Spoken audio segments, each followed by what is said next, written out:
I feel like what we're about to do today is a bit cruel. Fair. Still going to do it. Tough love is what we call it. But it's a little bit cruel. And I'll set this up for folks. We clearly have an agenda here, right? What do we teach? We teach narrow focus positioning. We teach specialization.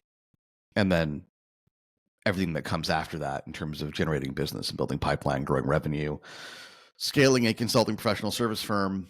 And the number one objection, if I can call it that we hear from people is essentially a fear of specialization, a fear of moving out of generalism, being a wandering generality, does random work for random clients in their network. There's a certain comfort level that comes with that, which we'll talk about. A fear of moving from that towards something far more specific and narrow and focused. And today I want to dedicate this episode to why the generalist consultant is a dying breed and why they are rapidly going extinct. And that pace is not slowing down anytime soon. Yeah, and I think before we go there, let's just talk about why consultants have this fear, because I think it would be really interesting if you're listening to, reflect and just ask yourself if you're thinking any of these things. So often the fear is that you are going to, and I'm just going to list them and then we'll get into where we want to go. But the fear is that I'm going to give up business, right? If I don't go out there and say I can do everything for everybody, then who possibly would hire me, right? I need to be in front of thousands of people to do thousands of things. I think there's also a fear of staking your claim, a fear of saying like, I am actually the expert in this particular area. There's something about that feels uncomfortable. So people want to stay a bit more broad so that they don't sound, I don't know what it is, cocky or arrogant, maybe, I'm not sure. What else do people say? Well, I think that the thing that strikes me, Carrie, is it feels like an existential crisis. Yes. And I think it's very similar to the existential crisis that we all faced at one point when we left employment. Because back when you had a job, right, and likely had a job for years, if not decades, before you became a consultant, you had this thing called a steady paycheck. Right? Every 2 weeks or twice a month, direct deposit into your bank account the exact same amount of money. And this is how you made your livelihood, and you became very used to that. And then when you became a consultant, whether you decided to or you were forced into it, whatever the circumstances were, there's this kind of existential crisis because I made money this way. I made money showing up to work every single day and collecting a paycheck. I get the idea that there's consultants out there, but that's not my lived reality. My lived reality is I was an employee. So you have this existential crisis where you understand conceptually that you can make money as a consultant, but you haven't done that before. So it's hard to believe that it's real. Yeah. And I would also say as an employee, you're rewarded for being able to do a lot of things. Because when a problem needs to be solved, nobody looks for the specialist, right? What they do is look around at who we have and try to figure out who's maybe best suited to slot into that spot. And so what we want to talk about today is that you may have been rewarded for this in the past as an employee. Now we're going to talk about why you are the opposite of rewarded for this as a consultant. And so now here you are, right? You've at this stage, you've been listening to the podcast or been on one of our workshops. You probably understand the theoretical benefit to specialization, but you're looking at what you've done as well. I mean, currently my revenue is made up of 3, 4, 5 clients. They're all over the place. It's network driven. So it's who you know and who do they know. And so there's no real rhyme or reason to who I work with. There's no real rhyme or reason to the projects I do. And so if I turn some of those things off and just had to focus what happens to these clients, it's almost like you just can't you can't fathom it because it's not your lived reality, in the same way it was hard to fathom becoming a consultant when employment was your lived reality. So I think it's very much a similar transition as employee to consultant and generalist consultant to specialist. Is a very similar type of transition. Absolutely. And what really comes up around that is that you are, in fact, thinking of yourself, right? What can I do? What do I bring to the world? Where can I provide value? And what I'm going to challenge you to do as we talk through this today is think about it from the perspective of the client, right? Of the prospect. Because that's what's really important. It's not about who you think you can work with. It's about who wants to work with you. And so, what we know is that when someone has a problem, they don't just go out into the internet, which is mostly where we're finding things, or even go out to their network and say, can you help me find a consultant? I need a consultant. I'm searching consultants. Right? That's not what happens. Any consultant will do. Any consultant will do. Yeah. No, what they're going to search for is the very particular kind of support they need, right? And they may tag consultant on the end of it, but it's going to be like supply chain manufacturing consultant, or it's going to be, I don't know, workforce reorganization consultant, or it's going to be whatever it's going to be. The thing they're going to search, the thing they care most about is not consultant. And then they may not even search consultant, right? Because at this point, they're probably looking for any solution. Could be a consultant, could be a whole bunch of different things. And so I think it's really important to put yourself in the shoes of your potential client and think about how they behave when they're looking for somebody. Yeah. And also really worth reflecting on how the world has changed. Yeah. I often ask people to think about how clients shopped for consultants 20 years ago. Think it's not pre-Google, but, back when Google wasn't all that useful. 20 years ago, 30 years ago, just to be safe, right? Sure. Pre-LinkedIn, the information that we now take for granted that we have at our fingertips wasn't available. So 30 years ago, if somebody had a problem and they knew they had to go out and look for a consultant or get some external help because they couldn't solve it internally, what did they do? They called around. Mm-hmm. They asked around, right? They call their accountant, they call their lawyer, they call their peers, they ask their team, like, do we know anybody? Do we know anybody who can do this? And at most, what do they come back with? Maybe 2-3 good options, typically generalists, who thrived in that environment. Because if you have 2-3 good options in front of you and they're all generalists, I'm going to pick the best generalist. Yep. Because that's all I have. Today, obviously, the way that the market has flipped is clients now have an abundance of options. There's no limit to how many options that they have. And they can Google search, LinkedIn search, literally hundreds, if not thousands of options immediately. So when you don't have to choose between 2 to 3 options, you become much more particular about who you choose. And at the end of the day, you can see this in every single market. Consulting is no exception. At the end of the day, clients prefer and trust their problem in the hands of a specialist who exclusively does this kind of thing, exclusively solves this problem for clients like us, then they trust it in the hands of a generalist, given the option. And recognize that if you have decided to, hold on, white knuckle, hold on to this generalist title or path, you're competing against those people who have specialized, right? You are competing when your prospects are looking for somebody against folks who are very specifically claiming to be able to provide support in the area that the client is looking. And so it's not just about that you're out there competing against everybody. You're competing against people that are doing this very well. And that means that you are not going to get the call. And the irony is, even in the kind of network-driven, referral-driven conversation today, it's not really helping you, because I think, as we've talked about in the past, like, let's say you get the network-driven referral, somebody makes an introduction. Well, in today's world, that client's not going to solely work with you on the back of the referral or the introduction. That's just not good enough, because they know that, again, with a few strokes of a mouse or clicks of a keyboard, they can find many other options, and they will vet those options. So you're competing with, to your point, everybody, regardless of whether or not you got an introduction. There's still a much wider scope of competition today than there ever has been for consultants. Mm-hmm. And on top of that, I would say that the people who might refer you are also pickier these days, right?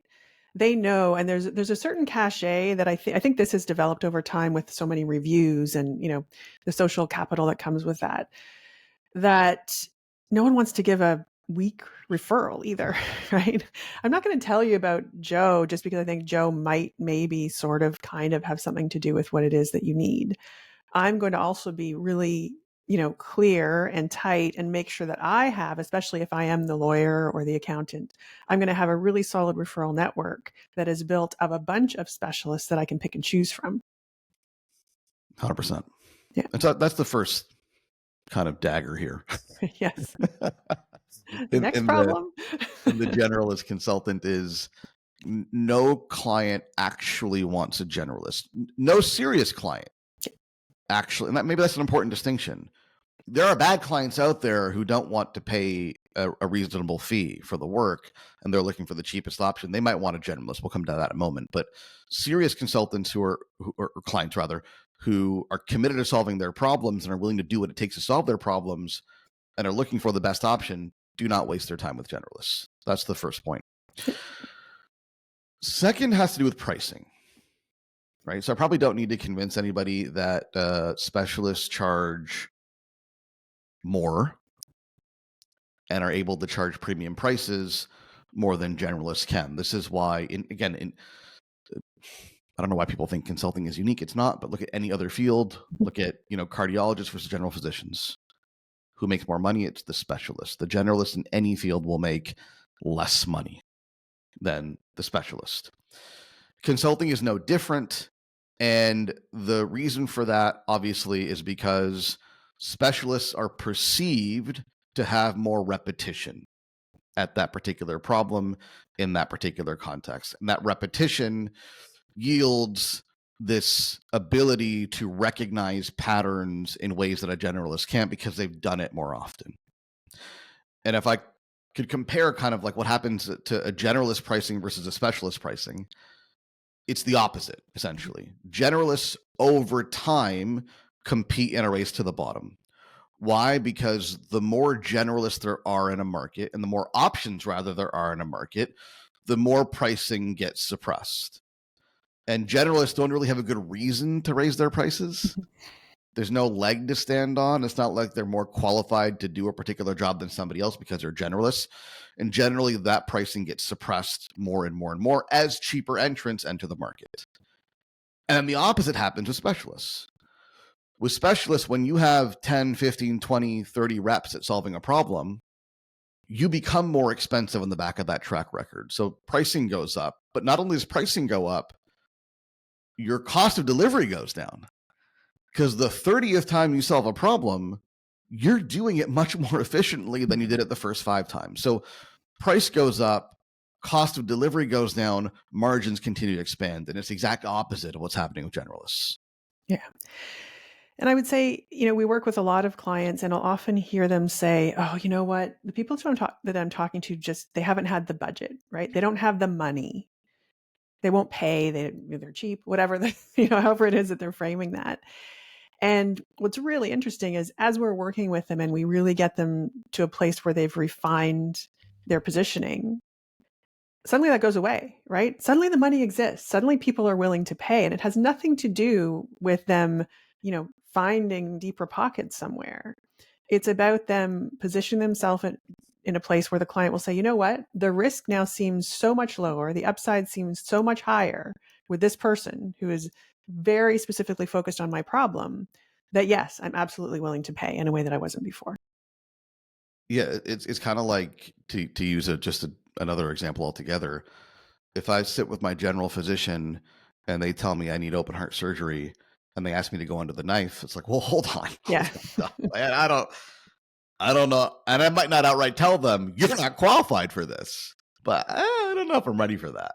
Yeah. But if I know I'm in the capable hands of a specialist, all right, doc. And same idea, right? they are going to hesitate to spend the money if they're not convinced that you've done this before for clients like them. And the more repetitions you have, the more confidence they'll have, the more likely they are to proceed, and the more they're willing to pay. And I think it's important to highlight what we're saying here. It's hopefully obvious, but pricing is a measure of confidence. It's a measure of belief. It's a measure of certainty. Right? And so let's use a sports metaphor just to bring this home. Okay. If I'm the LA Dodgers and I need a big hit, okay, in the middle of a game, important game, need a big hit, I feel really good about Shohei Ohtani going to the plate because he's had a 400 batting average in the playoffs, right? So he's hitting 4 out of 10. And I don't feel great about, I don't even know who else the Dodgers have. They don't have any bad batters. That's where this falls apart. I don't feel good about somebody else who's not as good as him, right? Clients are thinking the same thing, right? Like I want to see, I want to work with the person that's got the greatest probability of succeeding, and I want to pay them a premium. Mm-hmm. And I may hire somebody else who's not as good, but I'm not going to pay them the same fee. That's for sure. Yeah, and the point I'll make, and I really want people to consider, is how you make decisions, right? Because it's something fascinating happens when you're the person who is providing the service, where you immediately forget what it's like to look for a provider, a consultant, whatever it is that you're buying, and just ask yourself, would I want to hire that person who says that they can do anything, or would I want the person who is 100% focused? Oh, I throw this in our clients' faces all the time. Yeah. Okay. When they struggle with choosing, or the sphere of specialization comes up, the question I ask them is, if we did not specialize in working exclusively with B2B consultants like you, would you be here? And the answer is a flat out no. There's no way. Yeah. Last but not least. Yep. Yeah. Our third dagger. May not be necessary. Hopefully we made our point pretty clear by now, but just in case. Counterintuitively, generalism limits your opportunities. Generalism limits your opportunities, which is ironic because this is the thing that people fear, right? They fear that specializing will make them lose business, will limit their opportunities. Okay, so let's do some simple math. Okay, pretty common question I ask folks is it fair to say that most of the business you've generated today has come from the network of people that already know, like, and trust you? And most consultants will say, yeah, absolutely, that's true. And I often ask them to quantify, how big is that network? How many people do you know, like, and trust you enough to either hire you, refer you, introduce you? How big is that network? And let's say it's 100. 100 is quite large. Let's just say it's 100 for argument's sake. So the objection is often, okay, well, Ahmed, Carrie, my network's 100 people. So if I narrow and I specialize, like you're telling me to, right, choose a certain type of client, solve a specific type of problem, I narrow, my addressable market of 100 becomes like 5 or 10 because I'm getting super specialized, getting super narrow. How does that make sense? Am I not losing out on opportunity? And if you look at it that way, it's true. You're losing out on opportunity. Okay. Now, the problem with this scenario is if you are a generalist and you remain a generalist, your network is pretty much guaranteed to stay at 100. Mm-hmm. How could it grow? Who's talking about the generalist consultant? Who's having those conversations? Who's spreading the word? Who are you reaching out to? Who are you networking with? How are you memorable? What are people saying about you? The answer is nothing. You're entirely limited by this network of people that you have direct experience working with, and that network is not going to grow because there's nothing meaningful or specific or compelling about you that can spread. Yeah, absolutely. That might be a tough pill to swallow. It's interesting. It is a tough pill to swallow. I'm going to say that because we've watched people swallow it. We've forced them to swallow it in some cases, right? But it's so, amazing to see what happens on the other side. Because now the people that you are in front of, right? The people that can see you, the people that are aware of you for the right reasons. They're aware of you because even if they don't need you right now, they know who you are. They know what you are expert in, and they make that note, right? And that is very, very different than relying on this, small or medium group of referral partners to, to find those opportunities for you. Well, you start developing a reputation is what happens, right? And that reputation grows and becomes a force in and of itself. A quick story. I don't remember if I told this story in the podcast, and I may have, but it certainly fits here. We had a client who certainly is and was a specialist, and he got found on LinkedIn by somebody internal to an organization that had just gone public. And this particular consultant lived in Toronto, and he got a LinkedIn message from one of the executives at this organization, and it said, "Hey, been following your stuff on LinkedIn. Really like what you have to say." No generalist gets this message, by the way. And look, we want to talk to you about working together. When are you in New York City next? They're based out of New York City. When are you next in New York City? Let's sit down. Let's have a chat. And he goes, "Oh, I guess you're going to be there next week. Why don't we schedule a meeting?" He then proceeds to book a flight to New York City. Right? And he told me this story. He said he entered their Midtown Manhattan boardroom, and the who's who of their executive team is in the room. VP this, director that, some C-suite. Not a small shop. They just gone public. And he's kind of taken aback by the reception right away, and goes around the room, introduces himself, right? "Hi, my name is so-and-so." And they all go, "Oh, we know who you are. We know exactly who you are," right? So his reputation preceded him.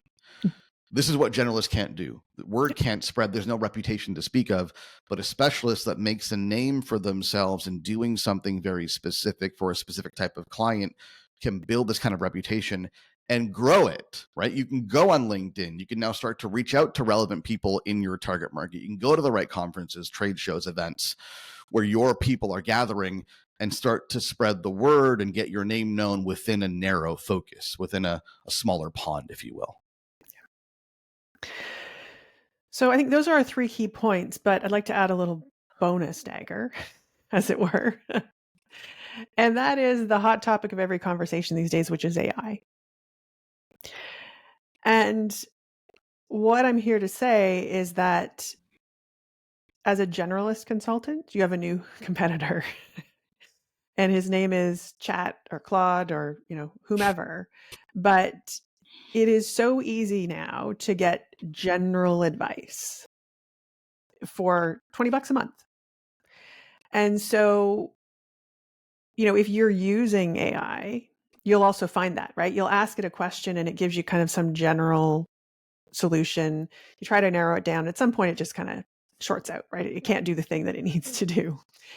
And so also recognize that as AI becomes more and more a part of our lives, if we look at it from the perspective of consulting, it is starting to take out those generalist consultants. And that is something that's going to continue. You got to look really hard at what's going on with big consulting firms. Yeah. Look at the layoffs. Look at how many people that the big firms are losing because their model has been to have generic, generalized offers and then hire cheap junior consultants to deliver on those offers. AI is the new cheap junior consultant. And the big firms are losing tons of money and moving towards hyper specialization, by the way, which is a topic for another conversation. Because just like you, why would I hire a generalist when my friendly AI tool can provide me with better generalist information? AI has more access to information than a generalist consultant could ever have. And so if I want really, really broad-based directives, AI can do what a generalist consultant could never do, but it cannot do and does not have access to the data, and it's not able to observe the patterns that a deep specialist can. Yeah. So have we injured them enough? I think we'll need to empower them a little bit more. And I think our next episode ought to be, well, how do I given my concerns about losing out on business and given my concerns about what might happen if I specialize, how can I practically make this transition? Yeah, for sure. I think, the takeaway from today, I think that's important to recognize is that most generalists aren't even really generalists. Even if you're calling yourself that, you are a specialist, right? You want to be a specialist. There's something that you are good at, that you love to do, where you really provide value. The reason that you're calling yourself a generalist is because you're afraid. And so, what we're talking about today are the reasons to be afraid of staying on the path that you're on. Because what we know is that it's not just a small disadvantage anymore. What is happening is that generalist consultants are dying out. But good news is there's a better way. You know what's funny? And we'll close on this. I often hear people say, well, like I want to be able to do different things. Right? I don't want to be super boxed into a particular area. And despite the fact that they might have an idea on where they should specialize. And I often ask this question, what's your revenue goal? And they'll say, whatever, 500K per year. If I handed you 500K in contracts right now within one specific narrow area of focus or specialization, would you take it? And the answer is invariably yes. So it's therefore not that you want to do a bunch of random things. It's that you question whether there's sufficient business available to you within your area of focus. That's the real problem here.